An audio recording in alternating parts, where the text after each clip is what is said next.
ଦିଅ। ଅନନ୍ତ ଜୀବନ ନିମନ୍ତେ ରକ୍ଷିତ ଲୋକମାନଙ୍କୁ ପରିତ୍ରାଣକୁ ଦିଅ ବୋଲି ପ୍ରାର୍ଥନା କରୁଛୁ। ଏ ପ୍ରଭୁ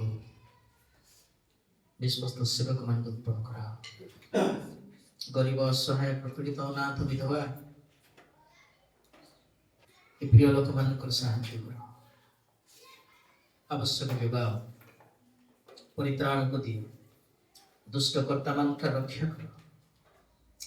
ପ୍ରାର୍ଥନା କରୁଅଛି ପିତା, ଯେଉଁମାନେ ତାଡ଼ିତ ଅପମାନିତ ନିନ୍ଦିତ ତୁମର ଦାସ ଦାସୀ ସନ୍ତାନ ସନ୍ତତି ପ୍ରଭୁ ସେମାନଙ୍କୁ ତୁମେ ସାହାଯ୍ୟ କର। ସେହି ଅବସ୍ଥାରେ ବିଶ୍ୱାସରେ ବଳବାନ ହେବା ପାଇଁ ଅନୁଗ୍ରହ ଦିଅ। ସେହି ପରୀକ୍ଷାରେ ବିଜୟ ହେବା ପାଇଁ ଦୟାକର ପ୍ରଭୁ। ଯେଉଁମାନେ ସେପରି ତାଡ଼ନା କରୁଛନ୍ତି, କ'ଣ କରୁଛନ୍ତି ଜାଣନ୍ତି ନାହିଁ, କ୍ଷମା କର। ଯେଉଁମାନଙ୍କୁ ତୁମ ମନୋନୀତ ମଧ୍ୟରେ ରଖିଛ ସେମାନଙ୍କୁ ତୁମେ ରକ୍ଷା କର। ପିତା, ପ୍ରାର୍ଥନା କରୁଛି ଆମ ସମସ୍ତ ତୁମର ଆଗମନ ପାଇଁ ପ୍ରସ୍ତୁତ କର। ତୁମର ଅବଶ୍ୟ ଶୁଣାଅ। ପରିବର୍ତ୍ତନ ହେବାର ହୃଦୟ ଦିଅ। ଇଚ୍ଛୁକ ମନ ଦିଅ ତୁମର ବାକ୍ୟ ଶୁଣିବା ପାଇଁ। ଆମେ ସମସ୍ତେ ତୁମର ଅବଶ୍ୟ ଶୁଣି ତୁମର ଆଗମନ ପାଇଁ ପ୍ରସ୍ତୁତ ହେଇପାରିବୁ।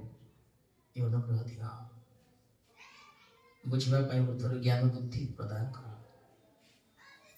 ଆମମାନଙ୍କର ଶକ୍ତି ସ୍ମୃତି ସବୁକିଛି ତୁମରି ହଉ ପ୍ରଭୁ। ଯେପରି ଆମେ ତୁମକୁ ଦେଖି ତୁମର ପଛରେ ଅନୁଗମନ କରିବୁ। ଅନୁଗ୍ରହ କର। ଯେତେ ସମୟ ଧରି ବସିବୁ ଏ ପବିତ୍ର ଆତ୍ମା ତୁମେ ନିୟନ୍ତ୍ରଣ କର। ତୁମେ କଥା ହବ, ତୁମେ ବୁଝେଇ ଦିଅ। ଗୌରବ ତୁମ ହେଉ। ଧନ୍ୟବାଦ ନିବେଦନ ଶୁଣିଥିବାର। ପ୍ରଭୁ ମାନଙ୍କର ପରିବାରକୁ ପିଲାମାନଙ୍କୁ ତୁମେ ଯୀଶୁଙ୍କ ନାମରେ ପରିତ୍ରାଣକୁ ଦିଅ ବୋଲି ପ୍ରାର୍ଥନା କରୁଛୁ।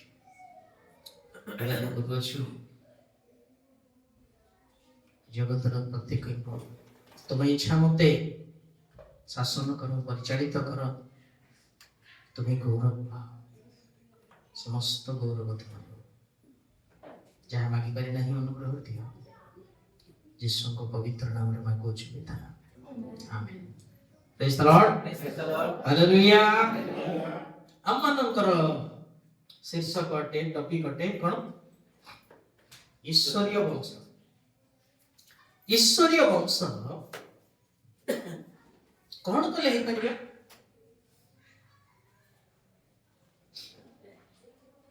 ଆଗରେ ପଛରେ ଡାହାଣରେ ବାମରେ ମୋ ଈଶ୍ୱରୀୟ ବଂଶ ବୋଲି ଲେଖିବାର ଅଛି। ହବ କି ନାଇଁ? ପରମେଶ୍ୱର ଯେପରି ଚାହୁଁଛନ୍ତି ସେଇଭଳି ଆମମାନଙ୍କୁ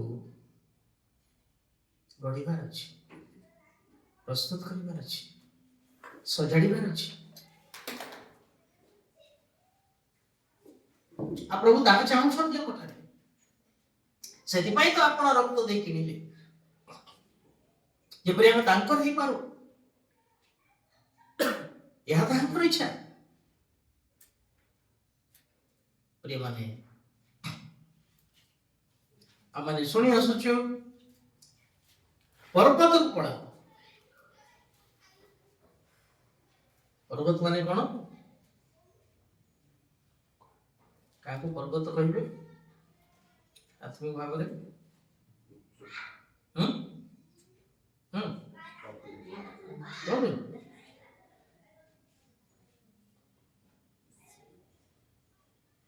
କ'ଣ ପର୍ବତ?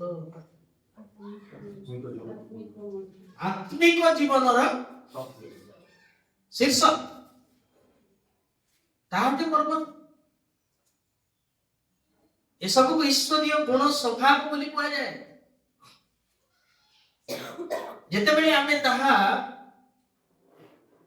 ଧାରଣ କରୁ,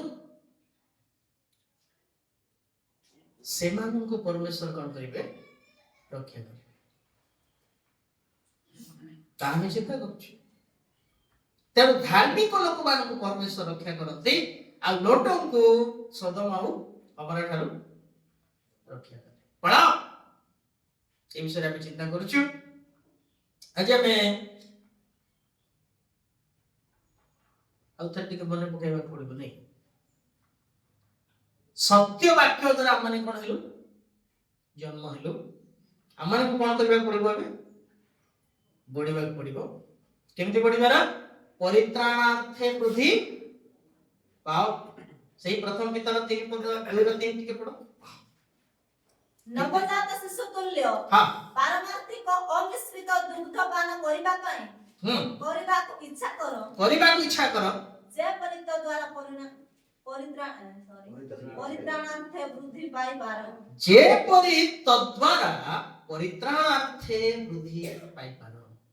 କେମିତି ବଢିବାର ଅଛି ଆମକୁ?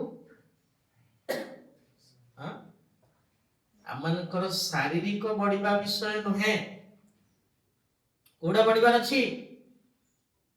ଯୋଉ ଦିନ ଆମେ ପରିତ୍ରାଣ ପାଇଲୁ, ପରିତ୍ରାଣରେ ଆମମାନଙ୍କୁ ବଢିବାର ଅଛି। ଆଉ ପରିତ୍ରାଣରେ ବୃଦ୍ଧି ପାଇବା ଲୋକମାନଙ୍କର ଲକ୍ଷଣ ଚିହ୍ନ କଣ? ତାହେଲେ ଶୁଣୁଥିଲୁ, ପ୍ରଥମରେ ବିଶ୍ୱାସରେ ବଢିବାର ଅଛି, ବିଶ୍ୱାସରେ ବଳବାନ ହେବାର ଅଛି, ବିଶ୍ୱାସରେ ବୟପ୍ରାପ୍ତ ହେବାର ଅଛି। ସେଥିପାଇଁ ପ୍ରଭୁ କହିଲେ, ତମର ବିଶ୍ୱାସ ଯଦି ସୋରିଷ ଦାନ କରିଥାନ୍ତା, କଣ ହେଇଥାନ୍ତା? ଏ ପର୍ବତକୁ ଯାଇ ସମୁଦ୍ରରେ ପଡ କହିଲି ମଧ୍ୟ ପଡିଥାନ୍ତା। ତେଣୁ ସୋରିଷ ଦାନ ପଡେ।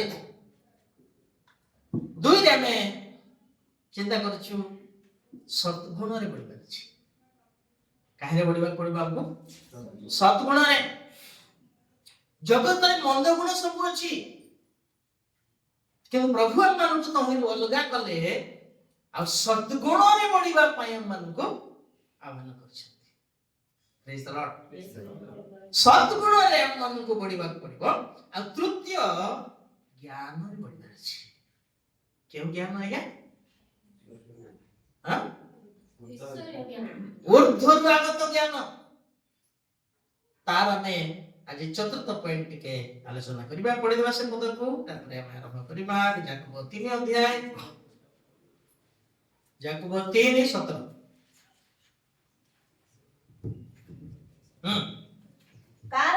କାରଣ ଦୁଷ୍କର୍ମ ସକାଶେ ଦୁଃଖ ଭୋଗ କରିବା ଠାରୁ ବରଂ ଯାକୋବ 3:17। କିନ୍ତୁ ଊର୍ଦ୍ଧ୍ୱରୁ ଆଗତ ଜ୍ଞାନ ପ୍ରଥମରେ ପବିତ୍ର, ଦ୍ୱିତୀୟରେ ଶାନ୍ତିପ୍ରିୟ, ତୃତୀୟରେ ମୃଦୁଶୀଳ, ଚତୁର୍ଥରେ ବାଧ୍ୟ, ପଞ୍ଚମରେ ଦୟା, ଉତ୍ତମ ଫଳରେ ପରିପୂର୍ଣ୍ଣ, ଷଷ୍ଠରେ ସନ୍ଦେହ ଶୂନ୍ୟ, ଆଉ ସପ୍ତମରେ 7ଟା ସ୍ଟେପ ଅଛି ଆତ୍ମିକ ଜ୍ଞାନରେ ବଢିବା। ଆମେ ତୃତୀୟ ପଏଣ୍ଟ ପର୍ଯ୍ୟନ୍ତ ଚିନ୍ତା କରି ସାରିଛୁ। ପବିତ୍ର, ଶାନ୍ତିପ୍ରିୟ, ମୃଦୁଶୀଳ। ଆଜି କଣ ଅଟେ? ବାଧ୍ୟ। ବାଧ୍ୟତା ବି ଈଶ୍ୱରଙ୍କର ଜ୍ଞାନ କି? ବାଧ୍ୟତା ମଧ୍ୟ କଣ ଅଟେ? ଈଶ୍ୱରଙ୍କର ଜ୍ଞାନ ଅଟେ। ଆଉ ଯୀଶୁ କଣ ହେଲେ ବୋଲି ଲେଖାଇଛି? କୃଷ୍ୟ ମୃତ୍ୟୁ ପର୍ଯ୍ୟନ୍ତ ଅଛି ଆମର ପଏଣ୍ଟରେ ଆମେ ଚିନ୍ତା କରିବା। ତେଣୁ ବାଧ୍ୟତା ଅତି ଜରୁରୀ ଅଟେ। କାରଣ ସେଇ ପ୍ରଥମ ପିତର 1:14 ଟିକେ ପଢନ୍ତୁ ତ। ତୁମ୍ଭମାନଙ୍କ ପୂର୍ବ ଅଜ୍ଞାନତା ସମୟରେ ପୁଅ ବିଳାସର ଅନୁରୂପୀ ହୁଅ ନାହିଁ। କୂଅ ବିଳାସର ଅନୁରୂପୀ କଣ କରେ? ତାହେଲେ ଅବାଧ୍ୟ ଜୀବନ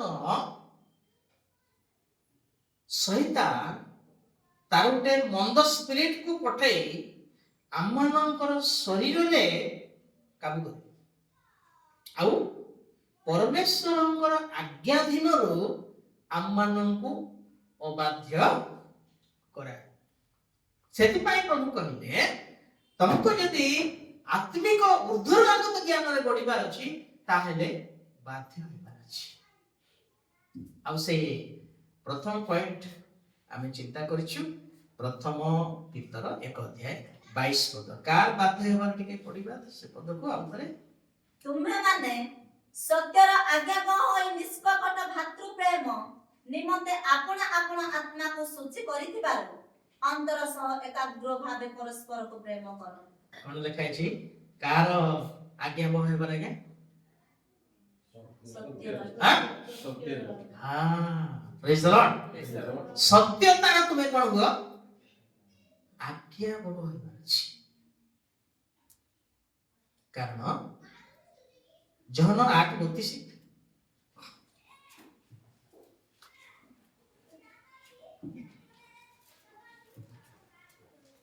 जहन 8:32 कोणे हां तुम्हे माने सत्य ज्ञात हेबो सत्य ज्ञात हेबो वो सही सत्य तुम मान को मुक्त आ करो सेही सत्य तुम मान को कोन करबा मुक्त करबा तो सत्य की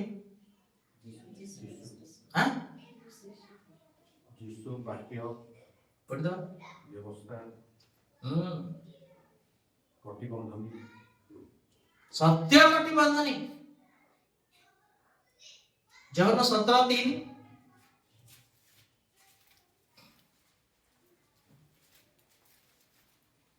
आओ एकमात्र सत्य ईश्वर जे तुम्हे हां तुम्हारा प्रेरित यीशु कृष्ण को जानिबा अनंत जीवन हालेलुया एथि पाई तो आज्ञा दिन हेबार अछि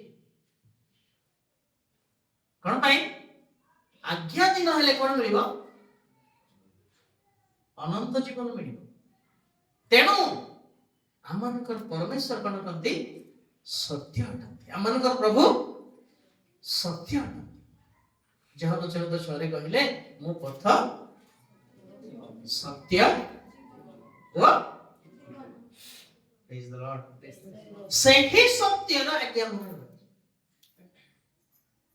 गीत 119 रा 160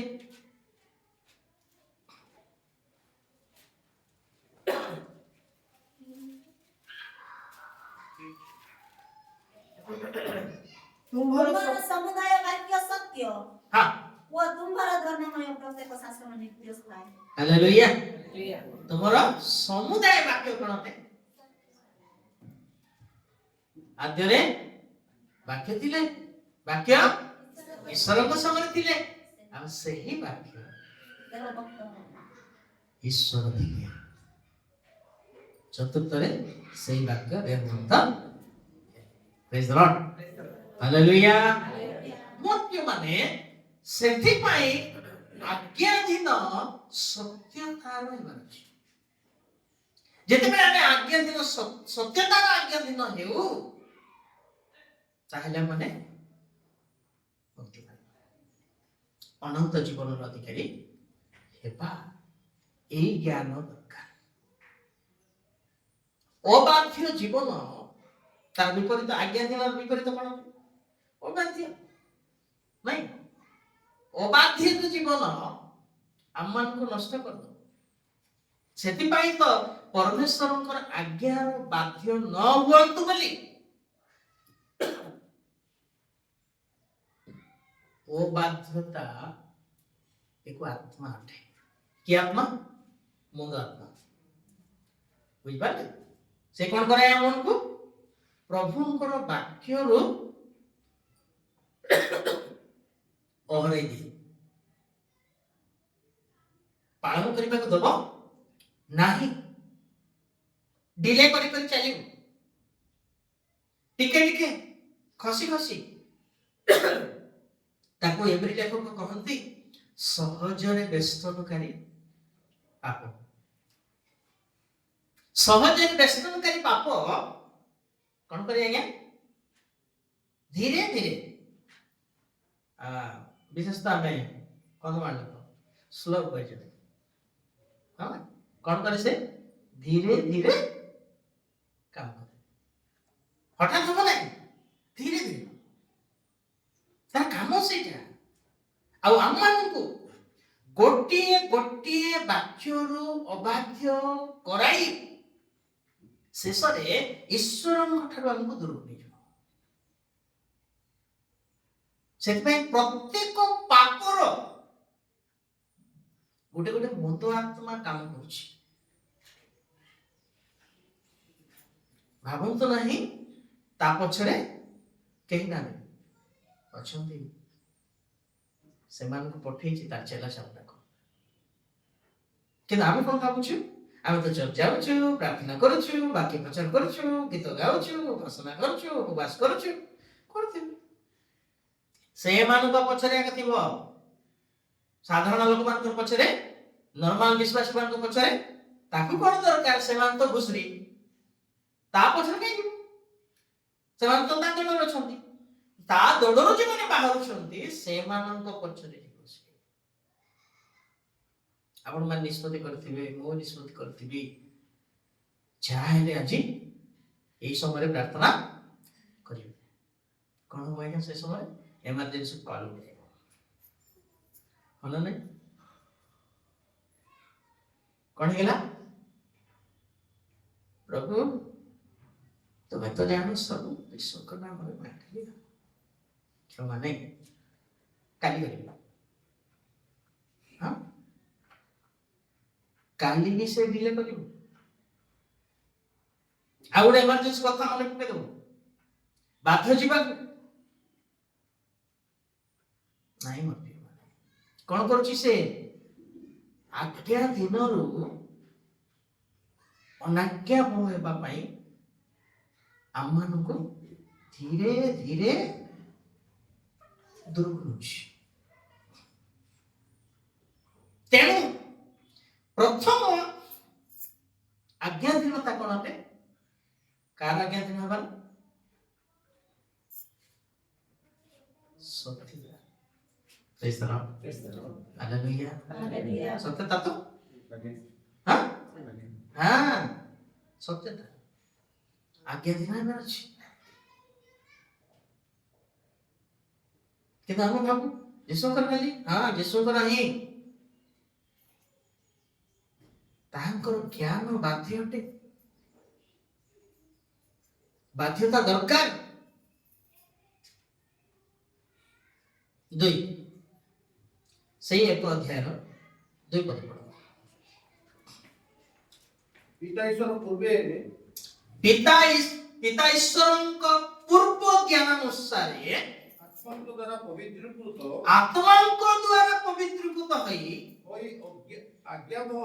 ଆଜ୍ଞାବହ ପୁଣି ଯୀଶୁ ଖ୍ରୀଷ୍ଟଙ୍କର ରକ୍ତରେ ସିଞ୍ଚିତ ହେବା ନିମନ୍ତେ ମନୋନୀତ ହୋଇଅଛନ୍ତି। କାହାର ଆଜ୍ଞାଧୀନ ହେବାର? ଆଜ୍ଞା ଆତ୍ମାଙ୍କର ଆଜ୍ଞାଧୀନ।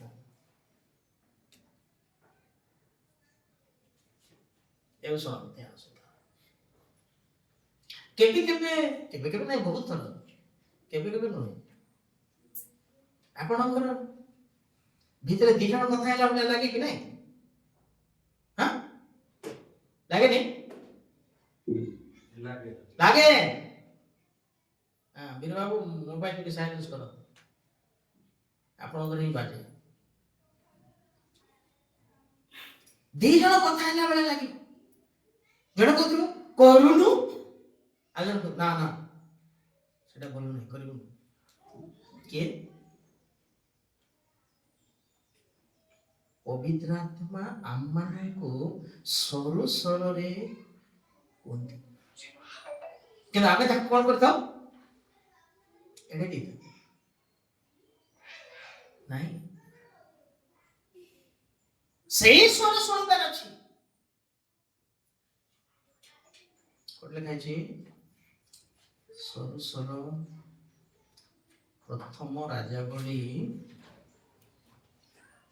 19:12।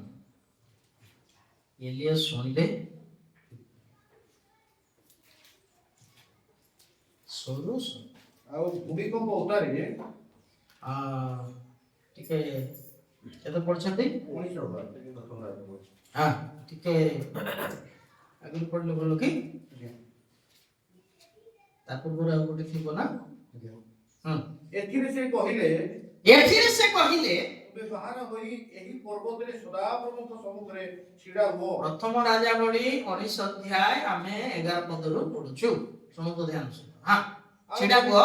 ଆଉ ଆଉ ଦେଖ ସଦାପ୍ରଭୁ ନିକଟରେ ଦେଇ ଗମନ କଲେ ସଦାପ୍ରଭୁ ନିକଟରେ ଦେଇକି ଗମନ କଲେ ପୁଣି ତହିଁରେ ପ୍ରବଳ ଓ ପ୍ରଚଣ୍ଡ ବାୟୁ ସଦାପ୍ରଭୁଙ୍କ ସମ୍ମୁଖରେ ପର୍ବତ ଗଣକୁ ବିଦୀର୍ଣ୍ଣ କଲା। ବାୟୁ ପୁଣି ପର୍ବତ ଗୁଣକୁ କଣ କଲା ଆଜ୍ଞା? ବିଦୀର୍ଣ୍ଣ ବିଭିନ୍ନ କଲା ମାନେ ଆମର ଭାଷାରେ ଆଜିର ବିଶ୍ୱାସରେ ପେଣ୍ଟିକଷ୍ଟ ଦିନ ପବିତ୍ର ଆତ୍ମା ଆସିଲା ବେଳେ କେମିତି ଆସିଥିଲେ? ପ୍ରଚଣ୍ଡ ବାୟୁ ତ ଆଜ୍ଞା ଟିକେ ଟାଲି କରନ୍ତୁ। ପ୍ରଚଣ୍ଡ ବାୟୁ ସେଠି ହେଲା, ଏଠି ବି ପ୍ରଚଣ୍ଡ ବାୟୁ ହେଲା, ପର୍ବତ ଗୁଣକୁ କଣ କରିଦେଇଛି ଲେଖା ହେଇଛି? ବିଭିନ୍ନ କଲା। ହଁ ତାପରେ ପଢନ୍ତୁ ସେଇ ବିଚାର କରତା ଏ ରାଜା ଓ ଶୈଳ ସବୁ ଭାଙ୍ଗି ଖଣ୍ଡ ଖଣ୍ଡ ଶୈଳ ସବୁକୁ ଭାଙ୍ଗି ଖଣ୍ଡ ଖଣ୍ଡ କଲା ପୁଣି। ତାପରେ ମାତ୍ର ସଦାପ୍ରଭୁ ସେ ବାୟୁରେ ନଥିଲେ।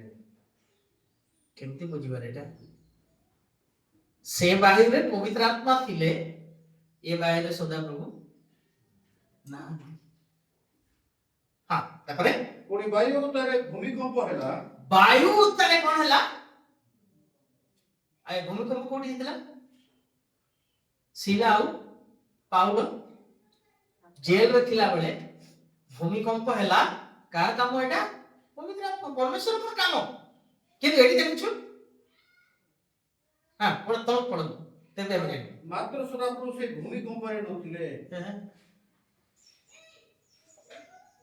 यार डिफरेंस ଯେତେବେଳେ ଆମେ ବୁଝିବା ନାହିଁ ବଡ଼ କାନ୍ଦରେ ପଡ଼ିବା। ସେଥିପାଇଁ ପରମେଶ୍ୱର ସବୁ ସମୟରେ ଗୋଟିଏ ତରିକାରେ କାମ କରନ୍ତି। ତାକୁ ବୁଝିବା ପାଇଁ ପବିତ୍ର ଆତ୍ମାଙ୍କର ସାହାଯ୍ୟ ଆବଶ୍ୟକ। ପରମେଶ୍ୱର ନଥିଲେ ଭୂମିକମ୍ପରେ ତାପରେ କଣ ହେଲା ଆଜ୍ଞା? ଆଉ ଭୂମିକମ୍ପ ଉତ୍ତାରେ ଅଗ୍ନି ହେଲା। ଆଉ ଥରେ ପ୍ରେରିତ 2 ରେ ପବିତ୍ର ଆତ୍ମା କେମିତି ଆସିଲେ? ଅଗ୍ନି ସ୍ୱରୂପ ଯିବା। ଅଗ୍ନି ହେଲା। ମାତ୍ର ସଦାପ୍ରଭୁ ସେଇ ଅଗ୍ନିରେ ନଥିଲେ। କଣ ଆଜ୍ଞା? ସେ ଅଗ୍ନିରେ ପରମେଶ୍ୱର ଥିଲେ। ସେ ଘ୍ରାସକାରୀ ଅଗ୍ନି ଅଟନ୍ତି। ଏଠି ଦେଖୁଛୁ ନା? ହଁ ପୁଣି ଅଗ୍ନି ଉତ୍ତାରେ ଏକ ଶାନ୍ତ କ୍ଷୁଦ୍ର ରୋଗ ହେଲା। Hallelujah hallelujah. କଣ ହେଲା ବୋଲି ଲେଖାଯାଇଛି? ଶାନ୍ତ କ୍ଷୁଦ୍ର ରୋଗ ହେଲା। ଏହାକୁ ଚିହ୍ନିବା, ଏହାକୁ ବୁଝିବା, ଏହା ତ ଗୋଟେ ଦୁର୍ଭାଗ୍ୟତ ଜ୍ଞାନ। ପବିତ୍ର ଆତ୍ମାଙ୍କର ଆଜ୍ଞାବହ ଏଇଟା କୋଉଟା କାମ ଧରିଥାନ୍ତୁ? ପବନ କୋଉଟା ଧରିଥାନ୍ତୁ? ଭୂମିକମ୍ପ କୋଉଟା ଧରିଥାନ୍ତୁ? ଅଗ୍ନି। ହଁ କି ନାଇଁ? ନା ଆଉ ପରମେଶ୍ୱର ନାହାନ୍ତି। ଆଉ ଗୋଟେ ବିଷୟ ମନେ ରଖନ୍ତୁ। କଣ? ଆମ ଜୀବନରେ ପରମେଶ୍ୱର ଯେତେବେଳେ ଆମେ ଯୋଉ ପ୍ରାର୍ଥନା କରୁଛୁ ତାର ଉତ୍ତର ଦେଲେ ନାହିଁ ମାନେ ଆମ ପ୍ରତିକ୍ରିୟା କଣ? ଆଜ୍ଞା ଅନେକ ସମୟରେ ପରମେଶ୍ୱର ଆମମାନଙ୍କ ପ୍ରାର୍ଥନାର ଉତ୍ତର ଦିଅନ୍ତି ନାହିଁ। ବୁଝିପାରିଲେ? ସେତେବେଳେ ଜାଣିବାର ବୁଝିବାର କାହିଁକି ପରମେଶ୍ୱର ପ୍ରାର୍ଥନାର ଉତ୍ତର ଦେଉନାହାନ୍ତି? କୁछ ତ କାରଣ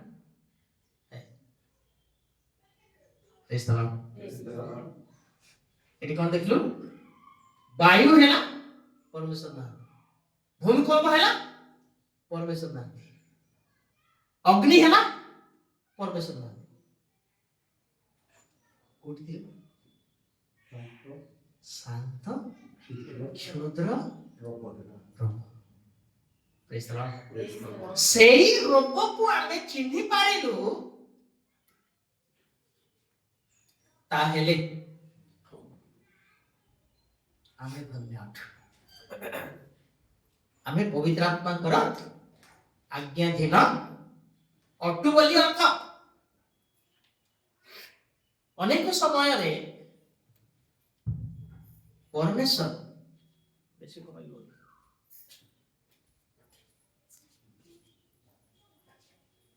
आम्मानको शिखाती एटी बस्ता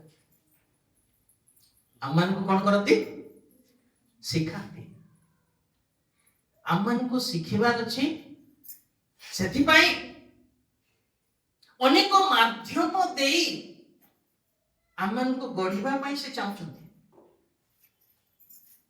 बुझ पाले केदा आमे कोन भाबुछु गोटिए तरकारी ही परमेश्वर हमको तैयारी करिबे नाही भूल चिंता धारा रे पसंद नहीं परमेश्वर कार्य गोटिए तरीका से करती नहीं भिन्न भिन्न पवित्र आत्मा मध्य भिन्न भिन्न तरीका रे आसले जीसस को ऊपर पवित्र आत्मा केमती आसले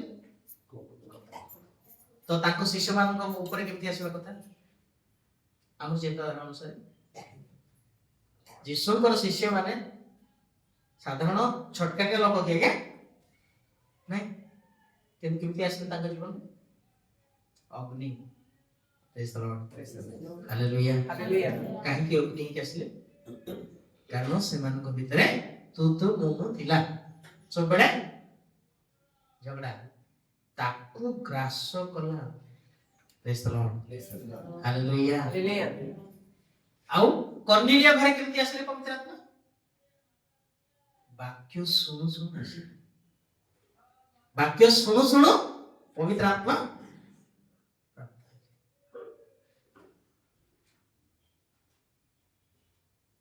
आ सम्मेलन केमती आसले रेडी तो 8 रे हस्तार्पण कले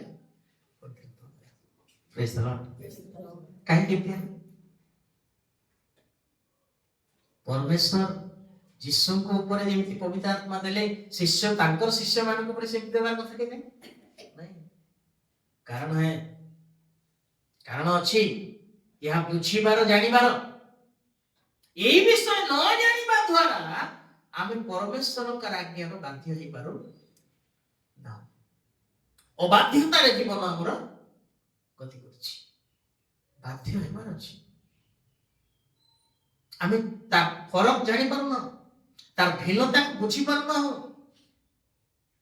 सेथि पाई प्रभु कहिले तमे ऊर्ध्वरु आगत ज्ञान रे परिचित हो ऊर्ध्वरु आगत ज्ञान रे बड़ प्रेज द लॉर्ड हालेलुया के नाम कोन भावछु ना बाइबल पढि तमु एतो थर बाइबल पढि सारले आ मोर ज्ञान रे मु पढि नाही पढि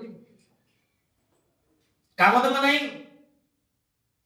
कोटा काम दब ऊर्ध्वरु आगत ज्ञान प्रेज द लॉर्ड हालेलुया तन पवित्र आत्मा रे हमनको पढिबार अछि पवित्र आत्मा हमर आज्ञा दिन हेबार अछि से सरू क्षुद्र रोग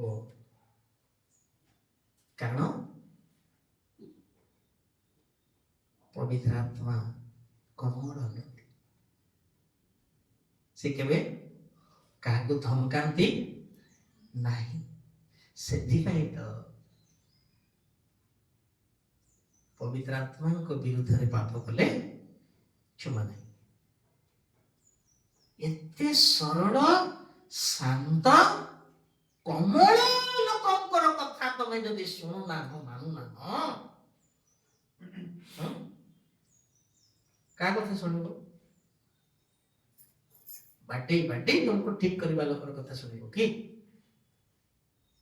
आउ चतुर्थ व्यक्ति केही नाहंती आज्ञा पवित्र आत्मा को विरुद्ध रे पाप कले उद्धार करिबो पिता परमेश्वर को विरुद्ध रे पाप करिबा की आसले पुत्र परमेश्वर अपना रक्त दे मन को मुक्ति कले पुत्र परमेश्वर को विरुद्ध रे पाप करिबा के बुझेबा आसले पवित्र आत्मा परमेश्वर आसले आ चतुर्थ व्यक्ति केही नाहंती तेणु तांको विरुद्ध रे आमे न जाऊ पवित्र आत्मांकर आज्ञाधीन हो से जेतेबेले हमको कहंती होई पारे आपनकर उपासना बेले कहंती से आपनकर प्रार्थना समय कथा कहंती आपन बाइबल पढ़ला बेले कथा कहंती वाक्य सुनला बेले କଥା କୁହନ୍ତି ସରୁ ସରୁରେ ଦେଖ ଏଇଟା କରୁଛୁ ଠିକ ନାହିଁ, ଆମେ କଣ ଭାବୁ ସେ କରୁଛି ମୁଁ କଲେ କଣ ଅସୁବିଧା ହଉନି କି? ତାକୁ ଦେଖନ୍ତୁ ନାହିଁ, ସେ କଣ କରୁଛି କଣ ନାହିଁ ତାର ହିସାବ ତାକୁ ସେ ଦବ, ଆମର ହିସାବ ଆମକୁ ଦେବାର ଅଛି। ତେଣୁ ମାନେ ପବିତ୍ର ଆତ୍ମା ଯେତେବେଳେ ସରୁ ସରୁରେ ଆମମାନଙ୍କୁ କଥା ହଉଛନ୍ତି ତାଙ୍କର ବାଧ୍ୟ ଅଛି। ସବୁବେଳେ ପରମେଶ୍ୱର ବଡ ପାଟିରେ କହିବେ ନାହିଁ, ଚିଲେଇକି କହିବେନି, ସରୁ ସରୁରେ କଣ କଥା ହୁଅନ୍ତି ସେତେବେଳେ ଶୁଣିବାର ମାନିବାର ବାଧ୍ୟ ହେବାର। ପ୍ରେଜ୍ ଦ ଲର୍ଡ, ହାଲେଲୁୟା। ଏଇ ଆଜ୍ଞାଧୀନତା ଦରକାର। ଆଜି ସତ୍ୟର ଆଜ୍ଞା ବହ ନାହିଁ ଆଉ ପବିତ୍ରତାର ଆଜ୍ଞା ବହ ନାହିଁ ବୋଲି ମଣ୍ଡଳୀ କେମିତି ଅଛି?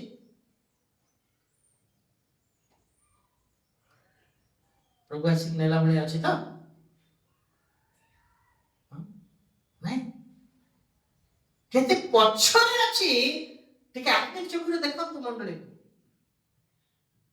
ପାଷ୍ଟର ମାନଙ୍କୁ ଟିକେ ମାପନ୍ତୁ କୋଉ ଷ୍ଟେପରେ ଅଛନ୍ତି ସେମାନେ। ଖାଲି ଜଗତର ଧନ ସମ୍ପତ୍ତି ମାନ ସମ୍ମାନ ପଛରେ, ଯୀଶୁଙ୍କ ପଛରେ କେହି ନାହିଁ। ଏ ସଂସ୍ଥା ବନ୍ଦ ହେଲେ ସେ ସଂସ୍ଥାକୁ ଡେଇଁବେ, ସେ ସଂସ୍ଥା ବନ୍ଦ ହେଲେ ଆଉ ଗୋଟେ ସଂସ୍ଥାକୁ ଡିଆଁଡି ଚାଲିଛି। ବିଶ୍ୱାସୀ ମାନେ ଏ ମଣ୍ଡଳୀ ଛାଡି ସେ ମଣ୍ଡଳୀ ଯିଏ ଦଉଛି ସେଠି ପଳେଇବେ। ସ୍ୱର୍ଗକୁ ନେବା ବାକ୍ୟ ଯୋଉଠି ଥିବ ନଥିବେ ସେଠି।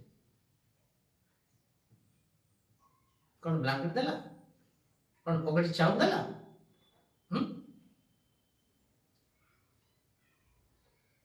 କୋଉଠି ଅଛ?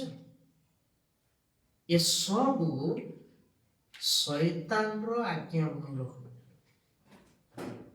ଏମାନେ ସବୁ ଯିବେ ନାହିଁ, କାହିଁକି? ବାଧ୍ୟ ଜୀବନ ତ୍ୟାଗର ଜୀବନ କହିବି ମୋର ପଏଣ୍ଟ ଅଛି। ତେଣୁ ପବିତ୍ର ଆତ୍ମାଙ୍କର କଣ ହେବାର ଅଛି? ବାଧ୍ୟ ହେବାର ଅଛି। ଆଉ ଯୋଉମାନେ ବିଶେଷ କରି ପବିତ୍ର ଆତ୍ମାଙ୍କର ରୋଗ ଅଧିକାଂଶ ବ୍ୟକ୍ତିଗତ ପ୍ରାର୍ଥନା ଉପାସନା ଧ୍ୟାନରେ ମିଳେ। ବୁଝିପାରିଲେ?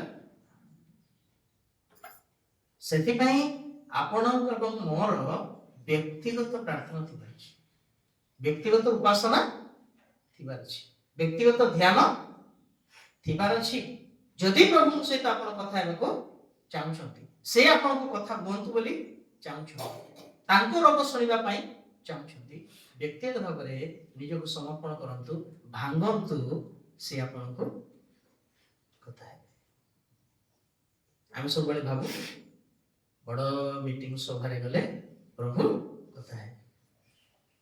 ଏଠି ଦେଖିଲୁ ପୁରା ଅଗ୍ନିରେ ନଥିଲେ, ଭୂମିକମ୍ପରେ ନଥିଲେ, ବାୟୁରେ ନଥିଲେ। ଏସବୁ ଆଶ୍ଚର୍ଯ୍ୟ କର୍ମ ଅଟେ, ପବିତ୍ର ଆତ୍ମାଙ୍କର କାର୍ଯ୍ୟ ଅଟେ। ସେଠି ନଥିଲେ, ସେ କୋଉଠି ଥିଲେ? କ୍ଷୁଦ୍ର ସରୁ ରୋଗ। ତାଙ୍କର ବାଧ୍ୟ ଅଛି।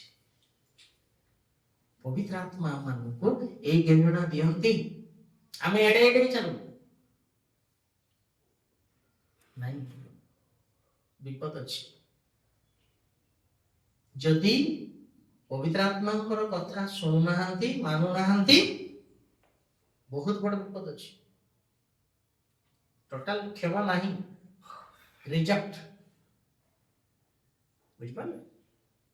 ଆଉ କିଏ ତାକୁ ସୁଧାରି ପାରିବେ ନାହିଁ। ଏଭ୍ରି 6 କିଏ ଦେବେ? କଣ କରିବ ନାହିଁ ପୁଣି ତାକୁ? ଏଭ୍ରି 6 ର 6 ସେମାନେ ଯଦି ଧର୍ମଭ୍ରଷ୍ଟ ହୁଅନ୍ତି ଧର୍ମଭ୍ରଷ୍ଟ ଯଦି ସେମାନେ ହେଇଗଲେ ତାହେଲେ ମନ ପରିବର୍ତ୍ତନ ନିମନ୍ତେ ସେମାନଙ୍କୁ ପୁନର୍ବାର ନୂତନ କରାଇବା ଅସାଧ୍ୟ। ଅସାଧ୍ୟ। ଯେଣୁ ସେମାନେ ଆପଣାର ବିନାଶ ନିମନ୍ତେ ହୁଁ। ଈଶ୍ୱରଙ୍କ ପୁତ୍ରଙ୍କୁ ହୁଁ। ପୁଣି କୃଷାର୍ପଣ କରି ପ୍ରକାଶ୍ୟରେ ତାଙ୍କୁ ନିନ୍ଦାର ପାତ୍ର କରନ୍ତି। କଣ ପୁଣି ଆଜ୍ଞା ଧର୍ମଭ୍ରଷ୍ଟ ହେଇଥିବା ଲୋକକୁ ଆଉ ମନ ପରିବର୍ତ୍ତନ ନିମନ୍ତେ ସେମାନଙ୍କୁ ପୁନର୍ବାର ନୂତନ କରାଇବା ଅସାଧ୍ୟ। ଜାଣିଛନ୍ତି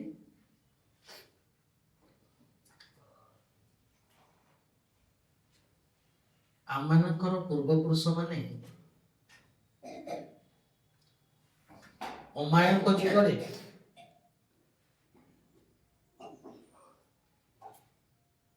ନଅଶହ ଊର୍ଦ୍ଧ୍ୱ ବର୍ଷ ବଞ୍ଚୁଥିଲେ ହଁ ନା? ହଁ କାହିଁକି ଏତେ ବର୍ଷ ଏବେ ହେଲା ନାହିଁ? କାରଣ ପବିତ୍ର ଆତ୍ମା ପ୍ରତ୍ୟୁଷରେ ଆସି କଥା ହେଉଥିଲେ, ତାଙ୍କ କଥା ଶୁଣିଲେ ନାହିଁ। ତେଣୁ ପବିତ୍ର ଆତ୍ମା 120 ବର୍ଷ ଗ୍ରାଣ୍ଟେଡ କଲେ। ଆଦି ପୁସ୍ତକ 6 ଅଧ୍ୟାୟରେ ଅଛି, ଆପଣ ମାନେ ପଢିପାରିବେ। ଏତେ କମ ବର୍ଷ କାହିଁକି? 1000 ବର୍ଷ କାହିଁକି ଅପେକ୍ଷା କରିବା ପିତା ଏମାନଙ୍କୁ? 1000 ବର୍ଷ କହିଲେ ମଧ୍ୟ ଏମାନେ ଶୁଣିବେ ନାହିଁ, ଫେରି ଆସିବେ ନାହିଁ। ସେଥିପାଇଁ ଲେଖାଯାଏ ଆମ୍ଭର ଆତ୍ମା ଇଏ ମାଂସ ପିଣ୍ଡୁଳା ମନୁଷ୍ୟ ଉପରେ ସର୍ବଦା ଅଧିଷ୍ଠାନ କରିବ। ଅନୁଗ୍ରହର ଲୋକଠୁ ଆଜ୍ଞା ଆଉ ଥରେ ଆମମାନଙ୍କୁ ଅନୁଗ୍ରହକାରୀ ପରମେଶ୍ୱର ଅନୁଗ୍ରହରେ ପବିତ୍ର ଆତ୍ମାକୁ ଯାଅ ଟିକେ ବୁଝାଅ। ଆପଣ ରକ୍ତରେ ଯେଉଁମାନଙ୍କୁ କିଣିଛି ସେମାନେ ବୁଝିଯିବେ।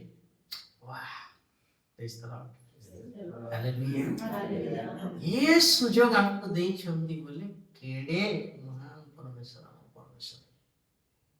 କିନ୍ତୁ ଆମେ ତାକୁ ମଧ୍ୟ କଣ କରୁଛୁ?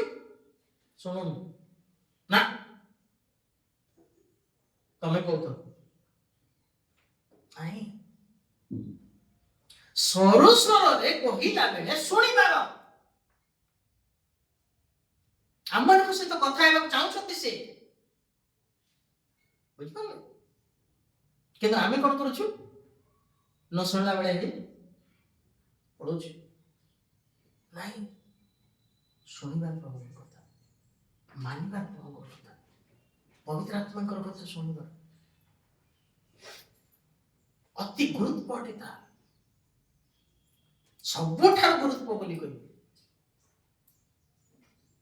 ଯେତେବେଳେ ସେ କଥା ହଉଛନ୍ତି ଆମର ବିବେକ ଭିତରେ ଜ୍ଞାନ ଦଉଛନ୍ତି, ଏଇଟା ଯାହା କରୁଛୁ ଠିକ କରୁନ ଦେଖ, ସେତେବେଳେ ମାନିବା।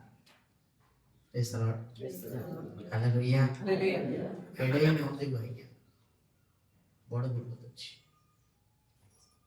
ମାନୁ ତାଙ୍କର କଥା, ଧ୍ୟାନ ଦେଉ ତାଙ୍କର କଥା।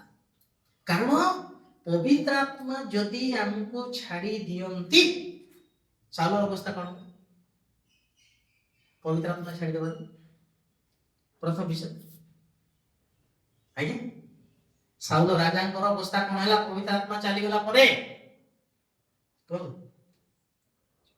କୋଉ ଆତ୍ମା ଆସିଲା? ମନ୍ଦ ଆତ୍ମା।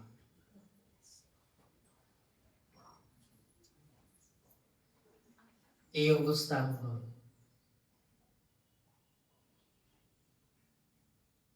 पवित्र आत्मा को प्रभु नहीं गला परे, पवित्र आत्मा चली गला परे घर तो खाली है ना, तो क्या करेगा वो?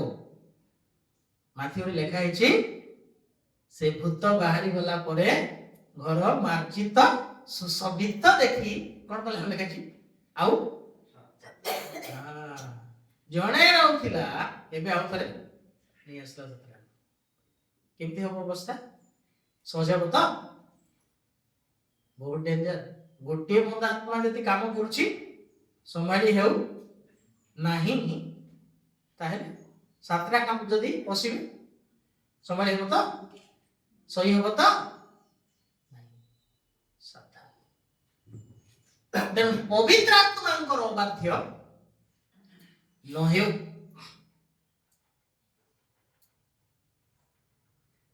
6:17 ରୋମିଓ ଟିକେ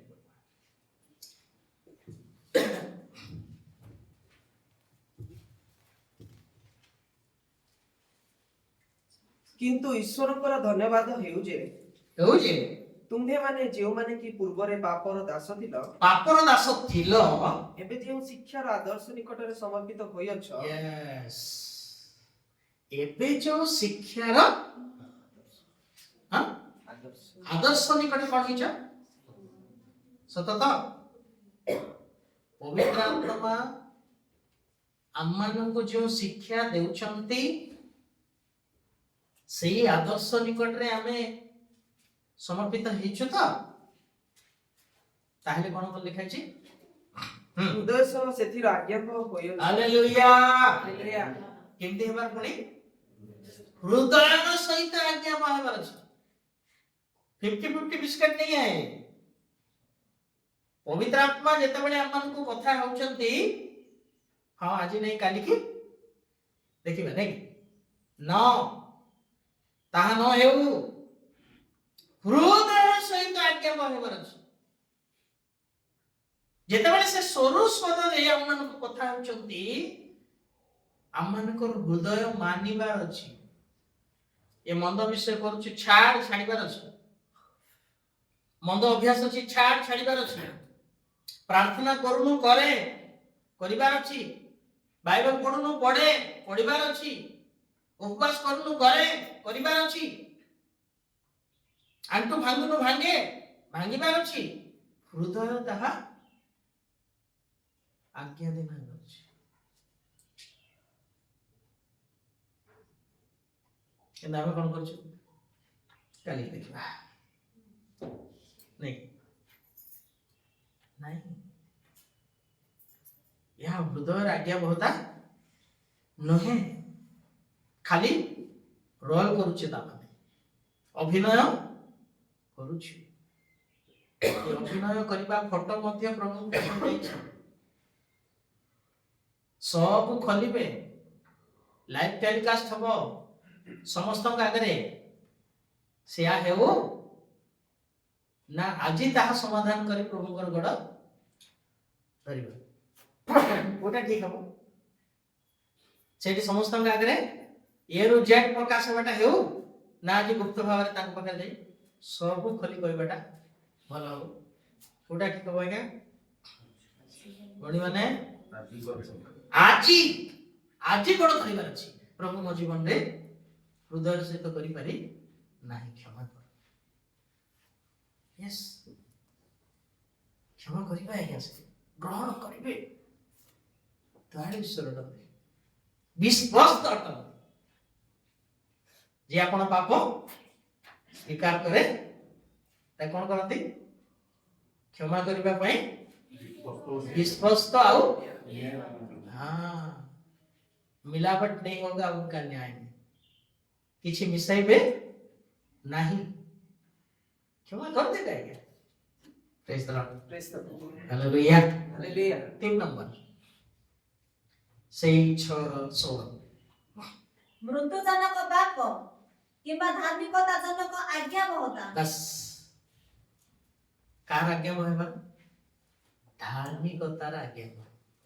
प्रेज द लॉर्ड, कार आज्ञा हो? 3 नंबर, प्रथम नंबर कौन दिला? सत्य। 2 पवित्र आत्मा। 3 धार्मिकतार। जिसाय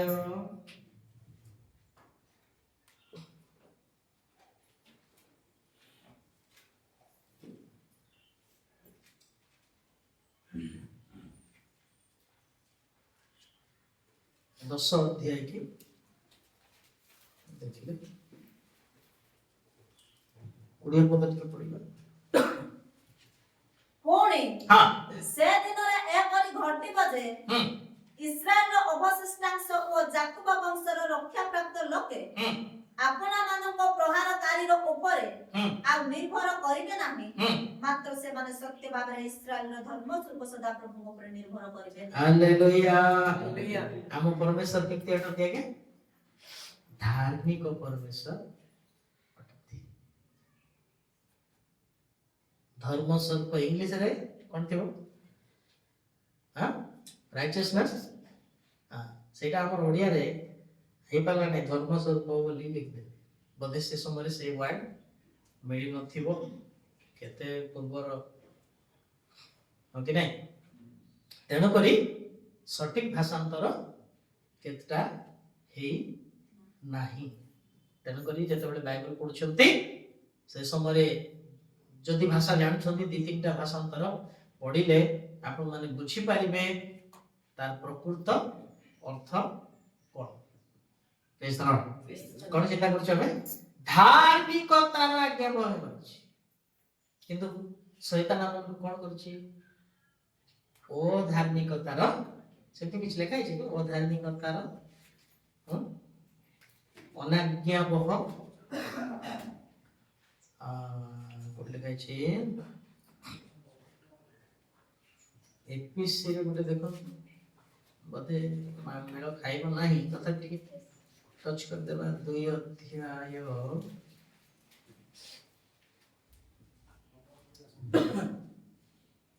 2-3 ଟିକେ ପଢିବା।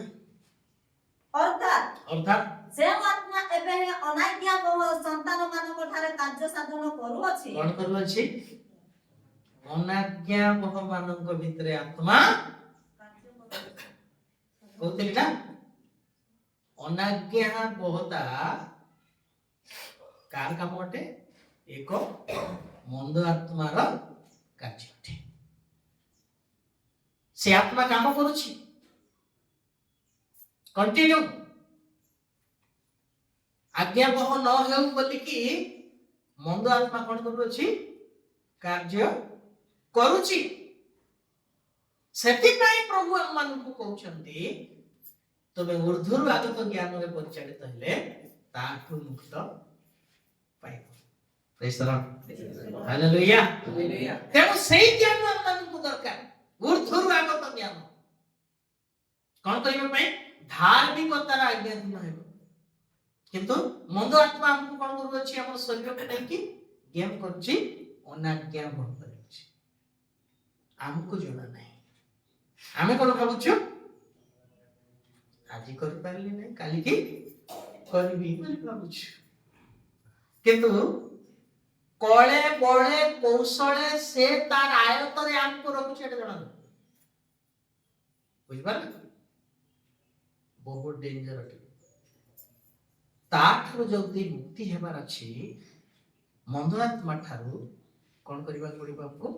ଧାର୍ମିକତାର ଆଜ୍ଞାବହ ହେଲେ ଆମେ ମୁକ୍ତି। ପ୍ରେଜ୍ ଦ ଲର୍ଡ। ହାଲେଲୁୟା। ପଢିଦିଅ ସେ କଥା ସବୁ। ତାହାର ଇଚ୍ଛାନୁସାରେ ତୁମ୍ଭେମାନେ ମଧ୍ୟ ପୂର୍ବରେ ଆଚରଣ କରି ଅପରାଧ ଓ ପାପରେ ମୃତ ଥିଲ। କଣ ହେଇଥିଲ? ଅପରାଧ ବି ଥିଲା, ପାପ ବି ଥିଲା। କଣ ହେଇଥିଲ ତମେ? ତହିଁରେ ମୃତ ହେଇଥିଲ। ସରିଲା କି? ସେହି ଅନାଜ୍ଞାବହ ସନ୍ତାନମାନଙ୍କ ସହିତ ଆମ୍ଭେମାନେ ସମସ୍ତେ ମଧ୍ୟ ଏକ ସମୟରେ ଆମ୍ଭମାନଙ୍କ ଶାରୀରିକ ଅଭିଳାଷ ଅନୁସାରେ ଜୀବନ ଯାପନ କରି ଶାରୀରିକ ଓ ମାନସିକ କାମନା ପୂର୍ଣ୍ଣ କରୁଥିଲୁ। ପୁଣି ଅନ୍ୟମାନଙ୍କ ପରି ସୁଦ୍ଧା ସ୍ୱଭାବତଃ କ୍ରୋଧର ପାତ୍ର ଥିଲୁ। ଆଉ ଥରେ ସେଠି ଯିବା କି? କ୍ରୋଧର ପାତ୍ର ହେବା ପାଇଁ ଅନାଜ୍ଞାବହ ହେବାକୁ ନାହିଁ। ପରମେଶ୍ୱରଙ୍କର କ୍ରୋଧ ଆଗରେ କିଏ ଠିଆ ହେଇପାରେ? କୋଉ ରାଜା ଠିଆ ହବ? ମନ୍ତ୍ରୀ ଠିଆ ହବ ନା? ଧନୀ ଠିଆ ହବ ନା? ସେନାପତି ନା? ସ୍ୱାଧୀନ ନା ପରାଧୀନ? କେହି ଠିଆ ହେଇପାରିବ। ତେଣୁ ସେ ଏମାନଙ୍କୁ କଣ କରୁଛି? ଏମାନଙ୍କ ଜୀବନରେ ପରମେଶ୍ୱରଙ୍କର କ୍ରୋଧ ଆସୁ ବୋଲି କାମ କରୁଛି। ଆମକୁ ଜଣା ନାହିଁ, ଏଟା ଆମେ ଜାଣିପାରୁନୁ। पोर्ट कौन कहती गोटे हाड़ पकई दीटा कुकुर को लगेबा काम कार शैतान बुझिपारे आमको जाना नहीं आम भितर परमेश्वर भितर फाट सृष्टि करुची कौन करिकी अनाज्ञा बह करे एथिपाई प्रभु कहले ऊर्ध्वर आगत ज्ञान तुम चलो वाह प्रेज द लॉर्ड हालेलुया केडे महान ईश्वर देखो भाबिथिलु केमति भी काम करछि बोली हम विचार थिला कि सब नहीं मो भी जान नथिली सत कहछि कि पवित्र आत्मा एडे प्रेमी को एते कोमल सूक्ष्म विषय आम प्रदान कर शिखा ये विषय जदि अबाध्य हो कार वंश हो जानी जीसारे पद लिखाई फास्ट पॉइंट रे कहबार थिला तते टिके 57:4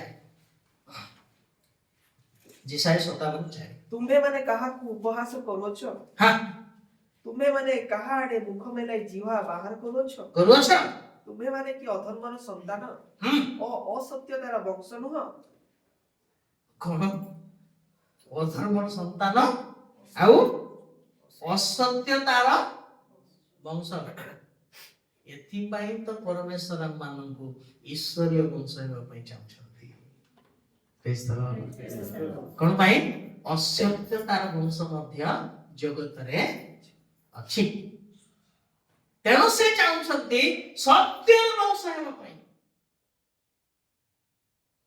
अधर्म संतान नहीं धार्मिकतार संतान हेबार अछि धार्मिकतार आज्ञा बह हेबार अछि एठु बाहर करबा पई प्रभु हमर जीवन को हमको प्रेम कले अपना जीवन कृष्ण दे दे praise the Lord hallelujah hallelujah के नामे कोन भाबछु क्रिश्चियन नहीं तो सब लगा नहीं जन्म हेलु ख्रीष्टन को ग्रहण कला परे आमे कोन हेलु जन्म हेलु एबे हमको कोन करछि बढ़िबार अछि ते ऊर्ध्वर आगत ज्ञान बाध्य अटे बाध्यतारे आमर जीवन को गढ़िबार अछि तोड़िबार अछि प्रेज द लॉर्ड हालेलुया जेते बेले आमे पवित्र आत्मा धार्मिकतार सत्यर आज्ञाबह होबा ए सब मंदतार रक्षा पाइबा आज्ञाबह हेले आमे अन्य मानकर पाई कढि परिबा आदर्श हे परिबा प्रथम करंती 15:18 की देखो ठीक प्रथम करंती 15 ताहा हेले जो माने ख्रीष्टन को ठारे महानिद्रा प्राप्त होई अछंती से एते कहली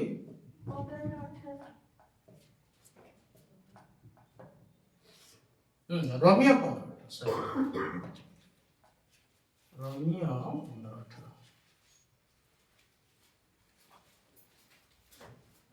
कारण विजाति माननको आज्ञाबह करिबा निमन्ते विजाति माननको आज्ञाबह करिबा निमन्ते ख्रीष्ट मो द्वारा वाक्य रे ओ कर्म रे अर्थात नाना चिन्ह ओ आश्चर्य कर्म रे पवित्र आत्मा को शक्ति रे जहाँ साधन करिना हंती एपरि कोनोसी विषय कहबाकु मो साहस करिबी नाही ता माने आज्ञा बहैबा पई देखो बेटी बड़ आदर्श जीवन रो कोन लिखाई छै के वाक्य रे हां वाक्य रे आ कर्म रे हाँ से कर्मटा कोटा अटे आश्चर्य कर्म नाना चिन्ह आउ पवित्रात्मांकर पवित्रात्मांकर बाध्य हेबु नाही तो पवित्रात्मांकर शक्ति आसीबो केमति मिलिबो कि नाही आउ जहाँ जहाँ साधन करी नाहांती कौन करी नाहांती परमेश्वर हमको कहू तो गोटे गोटे कहबी शीघ्र शीघ्र सुनो परमेश्वर हमको शरीर देले ओके जीवन देले श्वास भाई हो ना ना नहीं मन देले तांको जानिबा पाई हो कि नहीं देना दी परित्राण देले देले कि अनुग्रह देले देले कि पवित्र आत्मा देले हो कि स्वर्गर पूजा कले हो कि यस पुत्र पर अधिकार देले अनंत जीवन देले उत्तराधिकारी करे आ कोनटा करते कोन देना ताले praise the Lord hallelujah hallelujah केबे कृतज्ञ हृदय करिबे सब दैछ शरीर ठारू धरिकी अनंत जीवन पर्यंत सब देले तथापि बाध्य आमे हेउ नाहु काको राग लागिबो नै को कोन करि नै तो पई कहबो न कि हां एते सब कला परे मध्य से जदि कथा मानु नै कोन करा दिबो कोन दीटा गलबे दीटा चुमा आगा दउथिबो नै हां गेलो आगा करथिबो नै शासन बाड़ी आसीबो कोप आसीबो क्रोध आसीबो प्रभुंकर विचार आसीबो दंड आसीबो ता पूर्वपुरुष सुधरी बाटे बाटे प्रेज द लॉर्ड हालेलुया तेणु अनाज्ञा बहु माननकु आज्ञा बहु हेबा निमंते आमनकु सत्यर पवित्र आत्मांकर धार्मिकता कोन हेबार अछि आज्ञा बहु हेबार अछि तेबे एक आदर्श जीवन अन्य मानक निकट रे काटी परिबा एटा एक प्रैक्टिकल जीवन चतुर्थ नंबर के आमे कोन भाबुछु आम ठार किछि न थाई कि तमे क्रिश्चियन हो यीशु को ग्रहण कर आशीर्वाद पाइबो कोन करछ पवन को फास पकोछ धरि हो कि नाही जेते बेला हम जीवन को देखिबे न डाकिले भी आसी प्रेज द लॉर्ड हालेलुया एही आदर्श दरकार आज्ञा हमको एटा परिवार अछि केमति ताकू करिवे जहन 13 अध्याय 34-35 एटा पंचम पॉइंट जहन 13-34-35 तुम्हे माने हां परस्पर को प्रेम करो ए नूतन आज्ञा मु तुम मानकु देउ अछि प्रेम करिबा निमंते बाध्य हेबार अछि आज्ञाधीन हेबार अछि कारण प्रेम किए गे प्रथम जहन 4-7-8 प्रथम जहन 4-7-8 हे प्रिय माने हां आस आस आमे माने परस्पर को प्रेम करू आम्भे माने परस्पर को प्रेम करू कारण प्रेम ईश्वर को ठारू जात प्रेम होची ईश्वर को ठारू जात आ जे केही प्रेम करे आ जे केही प्रेम करे से ईश्वर को ठारू जात से ईश्वर को ठारू जात ओ ईश्वर को जाने आ ईश्वर को जाने जे प्रेम करे नाही जे प्रेम करे नाही से ईश्वर को जाने नाही से ईश्वर को जाने नाही कारण ईश्वर तो प्रेम हालेलुया हालेलुया काहको कार आज्ञा दिन हेबार ताहेले ईश्वर को आज्ञा दिन हेबार कोन करबा द्वारा ईश्वर को आज्ञा दिन होछो प्रेम करबा द्वारा प्रेम हृदय आम ठारे थिबार अछि प्रेम हृदय यदि आम ठारे नाही आमे आज्ञा दिन हेउ नाहु प्रेम रो आज्ञा दिन प्रैक्टिकल काहे कि ये सब करबा दरकार कहीं कहीं षष्ठ आइबो 37 आइबो 37 मिला 12 देखो सुनो कहीं कर आओ आओ से जहाँ किछि आज्ञा करंती से जहा किछि आज्ञा करंती ताहा बासयोग्य भूमंडलरे साधन करिबा पाई बासयोग्य भूमंडल रे थिबा लोक मानक जीवन रे साधन करिबा पई ताहाको चालना द्वारा ताहा घुरे ताहंकर चालना द्वारा ताहा हुए दंड निमन्ते बा आपना देश निमन्ते अथवा दया निमन्ते हेउ से ताहा नटान्ते कौन पई आज्ञाधीन हमारा आज्ञाधीन जदि हेबा नाही दंड आसीबो आज्ञाधीन जदि आज्ञाधीन हेबा दया आसी एथि पई दीटा याक रखछन प्रभु के नाम कण भाबुछु कण रुपणिया लागे ए कथा सुनला बेल को मन टिके पडे ता माने आमे डिले करबा को चाहूछु आज नहीं काली की देखिबा काली जदि प्राण पळेला चलिबो तो नरके जिबे सीधा पाताल आ रखिया नहीं कोटी चेक गेट नथिबो जे आको काहे की नौच बोली पचारि बन सीधा परित्राण न पाई उद्धार न पाई यीशु को ग्रहण न करी विश्वास न करी जदि मरी गले शरीर छाड़िला प्राण अलगा हैला सीधा नरक क्रिश्चियन है कि नरक जीवटा अछि बाइबल दया कर शिष्य है कि पाताल को जीवटा अछि ओके हां